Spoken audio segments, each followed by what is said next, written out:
Welcome, everybody, to the STD Podcast Special Edition. We're here with Vice Presidential Candidate from the Libertarian Party, Mr. Spike Cohen. How are you today, sir? I'm doing well, Joe. How are you doing? Not too bad, not too bad. It's a little chilly up here in Ohio, but we're making do. I mean, you got to do what you got to do in October, I guess. It's a new fiscal year, so new fiscal me, I guess. new fiscal weather, yeah. I'm actually just north of you, or not just, I'm fairly north of you. I am in beautiful Worcester, Massachusetts, and I will tomorrow be in Raleigh, North Carolina, and then I'll be in Binghamton, New York. So that gives you an idea of what my schedule's been like. You're going all over the country. I'm going all over the place. Yeah. Now, is that all on the tour bus? Do you get to? Is there like a sleeping accommodations in there, or are you guys staying in hotels? What's going on with that?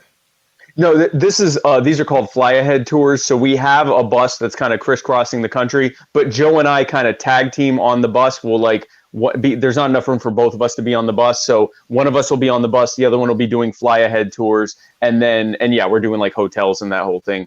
And then after a couple weeks, we'll tag off and exchange the bus with the other one, and the other one will go off and do fly-ahead tours.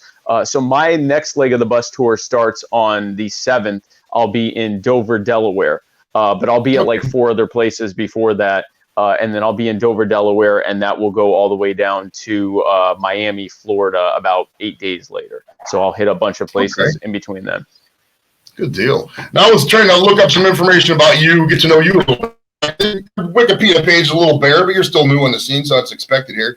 It says you're born in 82. It didn't say where. Now, where were you born? Where did you grow up at? I'm surprised. I thought it did say where I was born on the wiki. But anyway, yeah, I was born in Baltimore, Maryland, but we moved when I was a kid. So I was actually raised in Myrtle Beach, South Carolina, and that's where I still live today. But yeah, I was actually born in Baltimore. Okay. Yeah, well, it did say South Carolina on there, and it says where you're currently. Is that where you're currently living, South Carolina? Yeah. I currently live in Myrtle Beach, South Carolina. Yeah. How's life growing up in South Carolina? You a beach bum? I mean, what's the deal there? What'd you do in high school? How did that work out? Beach bum is a good description. I was a beach bum, and I spent a lot of time on the. I still do. If I wasn't doing, it's interesting. Just to show you how dedicated I am to this campaign, I usually go to the beach almost every day during the summer and even into the fall, because we can really go to the beach until about like the end of October, beginning of November in Myrtle Beach. I usually am at the beach about 5 months out of the year, almost every single day. I have not gone to the beach once during this campaign because of how busy I've been campaigning. So that is the sacrifice that one of the many sacrifices that I've been making during this campaign. But anyway, so I grew up doing that. And then in my teens, after doing spending a few summers working for other people, working in restaurants, working in grocery stores, working in landscaping, I realized I didn't want to work for anyone else. And so I started a web design company when I was 16, which I was able to grow into a successful company.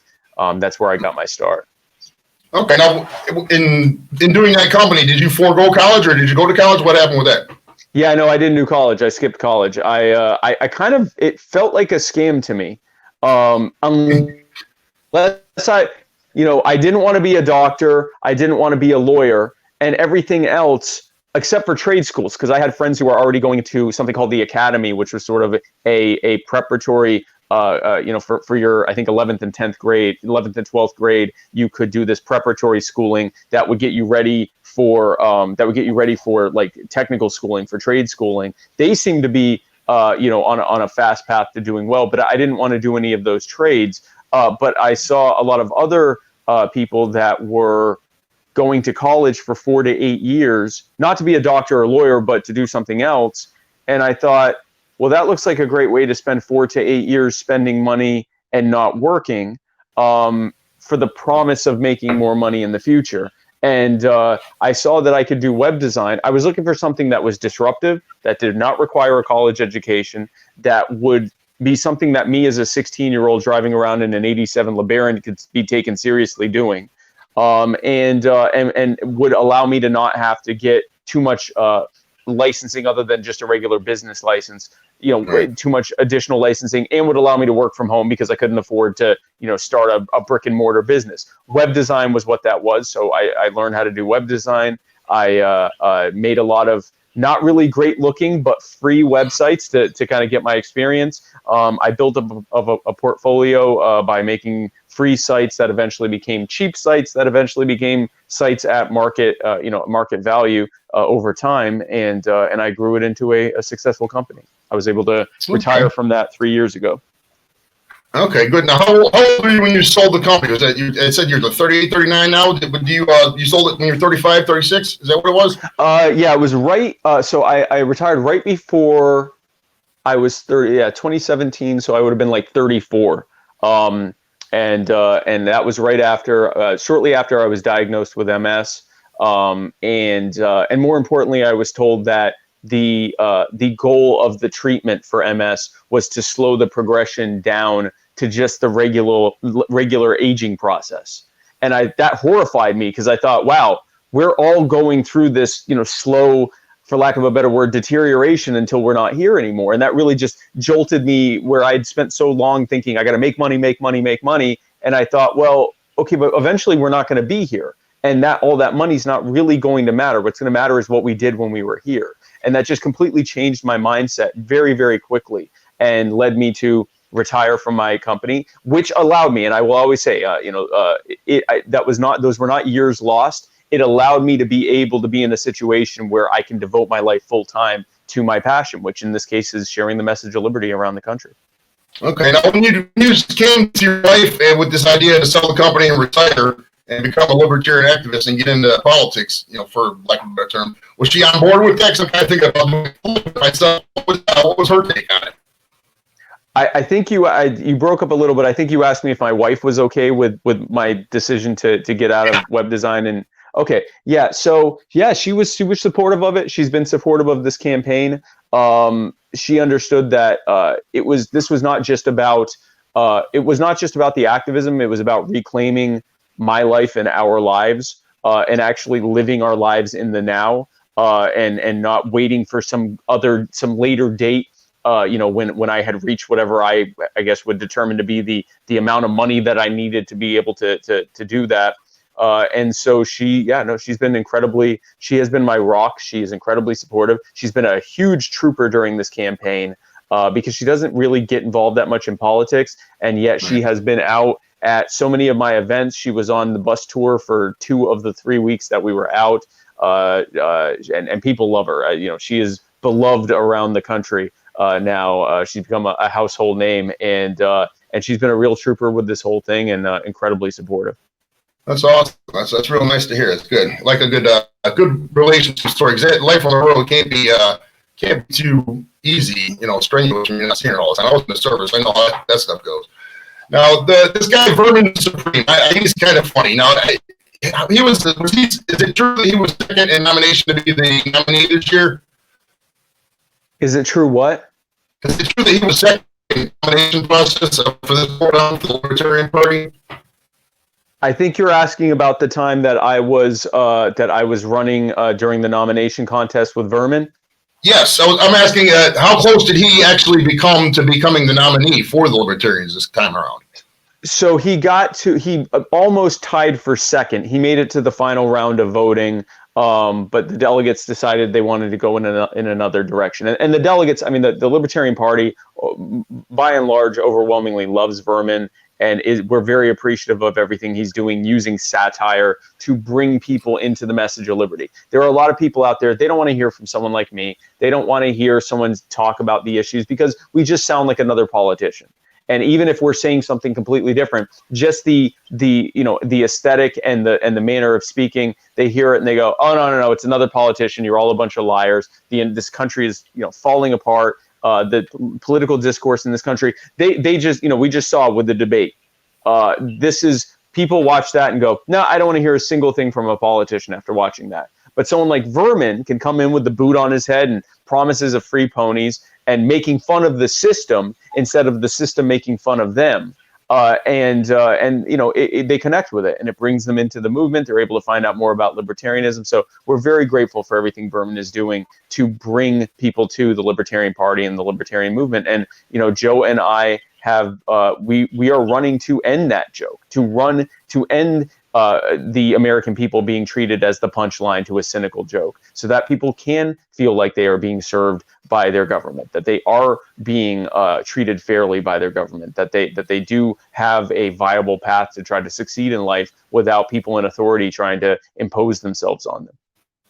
Is his name really Vermin Supreme? Is that his given name? That is his legal name, yes. Wow. Was he born with that, or did he change it from something else? I never asked him. I mean, his name is Vermin Supreme. That's all I know. I couldn't find anything else about that. That was so funny. Now, let's see here. You kind of answered my next question. Is the best way to get people to come to the Libertarian Party, it seems, would be just the ridiculousness, the promises of the ponies and the Baby Yoda and all that. For you getting the vice presidential nomination for the Libertarian Party, was it hard being so young in this nomination? Because most politicians are typically 50s, 60s when they get to that level. Was that kind of, were you facing any kind of so I think you were asking about my age, that I'm 38. Yeah. I haven't really had anyone say your being 38 is a problem. I've had people ask me if I think that being 38 is a problem with other people. I don't think so. First of all, I'm not, 38 is not exactly a kid. And I can tell you that every day I wake up, I feel every bit of 38. But also, in addition to that, here's the thing. We've tried the being governed by 50, 60, 70, 80, and 90-year-olds thing.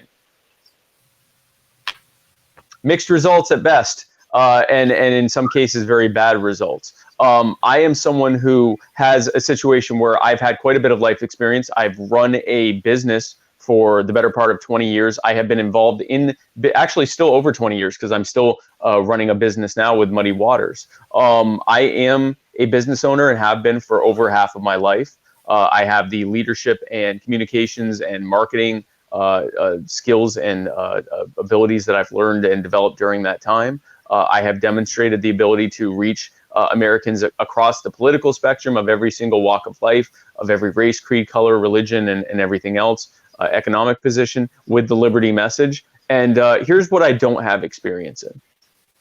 I don't have experience in pandering. I don't have experience in lying. I don't have experience in robbing people. I don't have experience in taking people's freedom from them. I don't have experience in throwing people in cages. I don't have experience in sending people overseas to fight and kill and die on behalf of cronies who put me in office specifically to make themselves richer. I don't have experience in harming people, and I do have experience in creating value. And that's what I choose to do now in my run for vice president with the Libertarian Party. Outstanding. Now, the Libertarian Party on guns, I think that firearms and guns are a great way to get people into the Libertarian Party. I tell people a lot of times, if the Democrats would simply, maybe not completely embrace guns, but drop the, gun control message that a lot of people, us in the Midwest, we kind of, it's gun country. There's a lot of hunters out here and stuff like that. Would you agree and expand on some of that, how that, maybe that the Libertarian Party get, the Democrats in with some of the gun policy, or get some of the Republicans in with the gun policies and stuff like that? Oh, yeah. I mean, everyone has that thing that brought them in. And some people, it's a single issue. And for many of them, it's guns. We've seen a big surge of gun rights advocates who are joining the Libertarian Party because they realize they're never going to get what they want from the Republicans. And they certainly aren't going to get it from the Democrats. The Democrats are going increasingly full bore into this idea that, guns in the hands of private citizens are just bad, period. Now, it's interesting. When there's a mass shooting, we're told that the problem is guns. When there is a gangland warfare, we're told that the problem is guns. When a police officer kills a private citizen in their home, suddenly we aren't told that the problem is guns. And we aren't told that the problem is state power, state enforcement of laws, no knock raids or the war on drugs. We're not told any of that. We're told the problem is race. When we're not told that the problem is people in power who are using weapons to harm the rest of us after they've disarmed us. So no, a lot of people have been brought in on that message that, what the Libertarian Party believes is that common sense gun control is the American people armed with whatever weapons we choose to have, because it's none of the government's damn business, getting together and deciding what the government should be allowed to have. That is common sense gun control, because someone who works for government, a police officer, a federal agent, or so forth, who has a weapon is something like 7 times more likely to kill someone than you and I are if we have guns. So if we really want to talk about ending gun violence, we need to talk about the possibility of restricting the arms of those in power, and in getting rid of these fish in a barrel zones that mass shooters choose to do their mass shootings in. When we look at where the mass shootings are happening, they aren't happening at gun shows. Nope. They aren't happening at gun rights protests. They aren't happening at skeet shooting competitions. They're not happening where people have guns. They're happening in places that have giant signs that say no one is allowed to have a gun, because they know that they're the only person there, besides maybe a resource officer, who has a gun. That's why they pick those places. I don't want to turn all of America into one giant gun zone, one giant no gun zone. I want to do the opposite. I want it so that the American people are free to own whatever they wish and to defend themselves and their loved ones and their neighborhoods and communities. I think the crisis kind of showed that. Exactly what you're saying is the fact, because we haven't had any mass. I mean, there's been typical gang areas and whatnot. There's been shootings, but there hasn't been a Las Vegas style shooting, anything like that, since the pandemic started. So you're definitely on board. Do you have any firearms yourself? Do you have any handguns or rifles yourself? I used to, but sadly I lost all of them in a very tragic boating accident that I really don't like talking about. Oh, sorry about that. I have one handgun myself. I'm kind of apathetic. I know, but it is a really big. Basically, the Libertarian Party can bring everybody together on different ideas as just a third alternative party. That's what I really like about it. Now, taxation. This is where I think a little bit of it's probably just not feasible. The Libertarian Party model. But I'm going to go into a little bit of stuff here because I'm kind of an Andrew Yang fan. And I think it's kind of a combination of theories that I like. I call it like woke libertarianism, for lack of a better term. Like, money shouldn't go to corporations and nonstop wars, but the country is kind of too dependent on social programs. I mean, you just can't cut out Medicare and Social Security tomorrow. I mean, it just wouldn't be feasible. But, all this money we do give the corporations and do give to, all these endless wars, as we were talking about, that could go back to the people. Give people UBI, universal basic income, something like that. Would you kind of say, at least, I mean, maybe it's not the exact libertarian idea, but something like that would be a lot better than the model we have currently. Would you say something like that would be true? Well, we recognize that as you said, giving money to corporations needs to end. This corporate welfare we have. We just saw with the CARES Act, trillions of dollars were being given to mega multinational, multi-billion-dollar, and in some cases trillion-dollar corporations, and we were given the bill with interest. We were also given $1,200, but we were also saddled with about 16 grand per American, not per household, per American, with interest with the stroke of a pen. That all needs to end. I agree that we need to give the money back to the people, not by a UBI, which is really just a plan whereby the government takes from you and then gives back some of it to you, but by just giving you your money back. We propose a voluntarily funded government. And here's what that looks like. If you or I made a business and our business model was that the way it was funded was that we held a gun to people's heads and told them that they had to pay us, and then we'd decide whatever we wanted to give them afterwards, we'd go to jail for racketeering. And rightfully so, and terrorist threats or whatever other thing they could arrest us for, we'd spend quite a bit of time in jail, and rightfully so, because we were just threatening people. Every other person and organization on earth has to come up with a model for funding itself that doesn't involve threatening people and extorting them. Government should not be exempt from that. We do not have the right to harm people, and therefore we do not have the ability to create some new right by proxy to government to do the same. Here's what UBI acknowledges. Like you said, the problem is that money is going to corporations, endless wars, the war on drugs, systemic police brutality and things like that. All of these different bad things. All that needs to end. We agree 100% on that.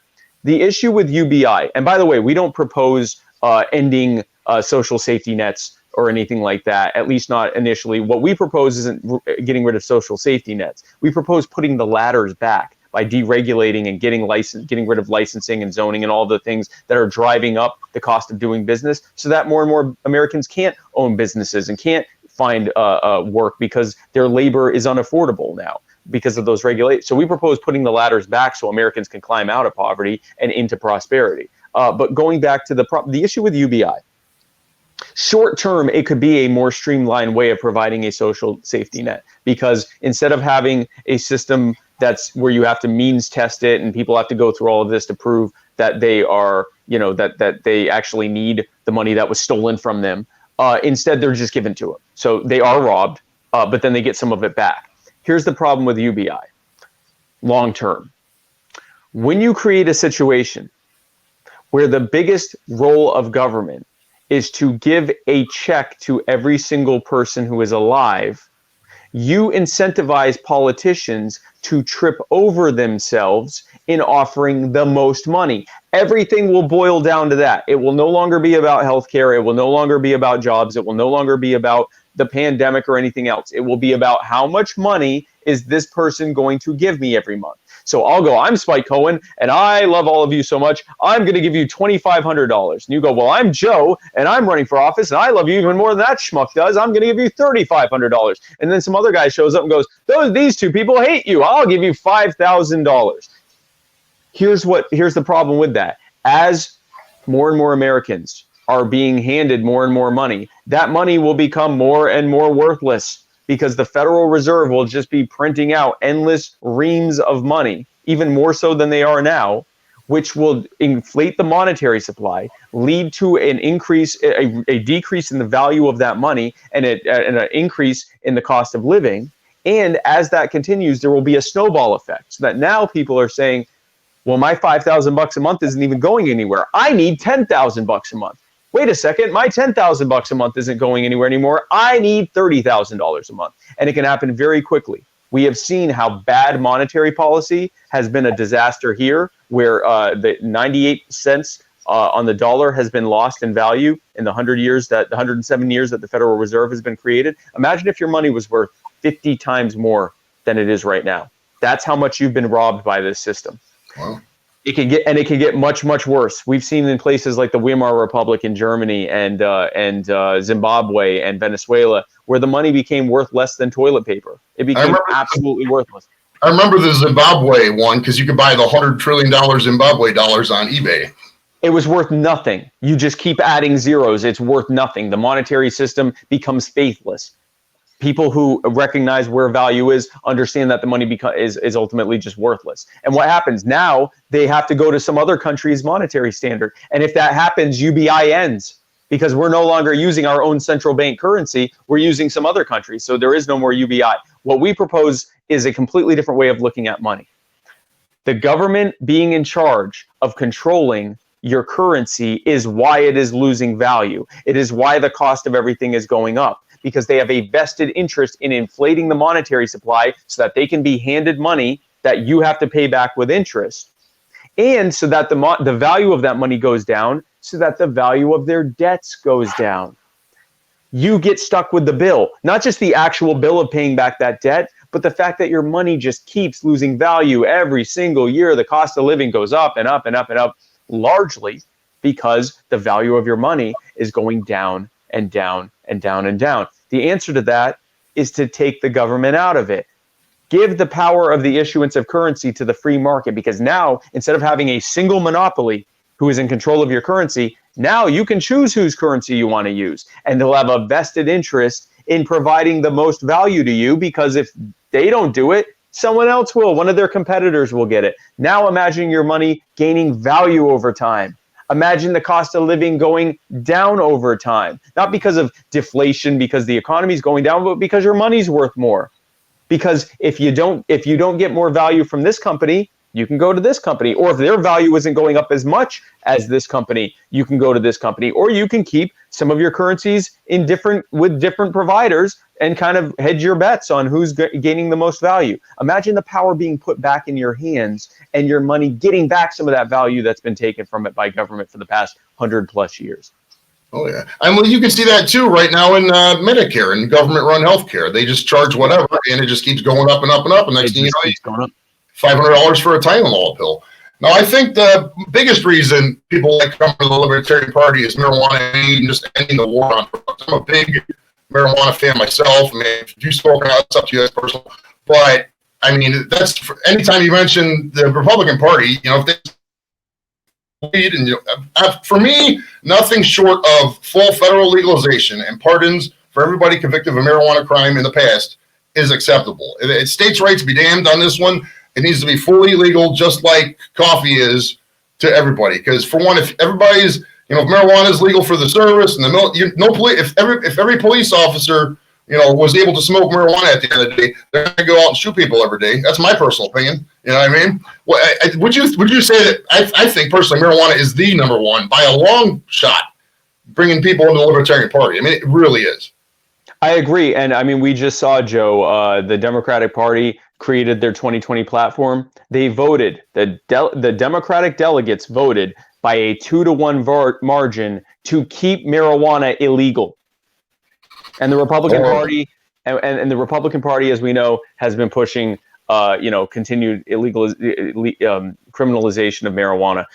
We support 100% ending the war on drugs. That includes marijuana, and that includes expunging the records of people who have been convicted on marijuana convictions. It also includes not regulating it as heavily as it is being regulated in some states right now. We have situations where there are people who are in prison for selling weed, while weed dispensaries have been declared essential. So they are so essential.